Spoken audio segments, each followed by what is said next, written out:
One of the most special moments that I've ever had within Port Phillip Heads Marine National Park was watching a Pharaoh dolphin give birth, and it just shows how healthy this space is to be able to support a top order predator like a dolphin and have that population increasing in size.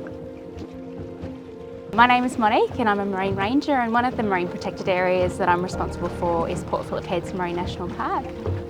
Port Phillip Heads Marine National Park is located at the southern end of Port Phillip Bay, and parts of it are marine protected space, which means it's a no-take area, so no fishing and no harvesting and no collecting at all. Having marine protected spaces allows us to maintain a really good level of biodiversity in the marine habitats that we have here. But unfortunately, they do experience impacts from invasive species. And some of those invasives include undaria, which is a type of seaweed. So it actually comes from Japan, and it's more commonly known as wakame.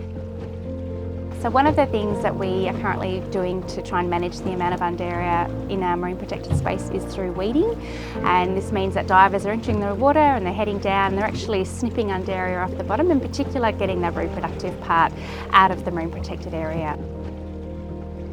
So there's a way you can also help out in preventing the spread of invasive species throughout our marine areas, and that is through the Check, Clean, Dry campaign, which is where you are checking your own vessel or your own dive gear that you've used within the water, cleaning it and drying it before you using it in another part of the bay or somewhere else along the coastline, and also your vessel that you might have on a permanent mooring. It's really important to regularly get it out of the water, be checking the hull for any growth of invasives,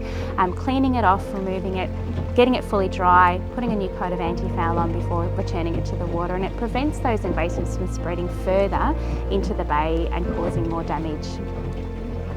So conservation is really important, particularly in our marine protected spaces. It does maintain biodiversity, but it also creates a lot of resilience within our marine species that are living there, and that resilience lets them cope better with changes to the marine environment, such as climate change or increased pressures from a growing population.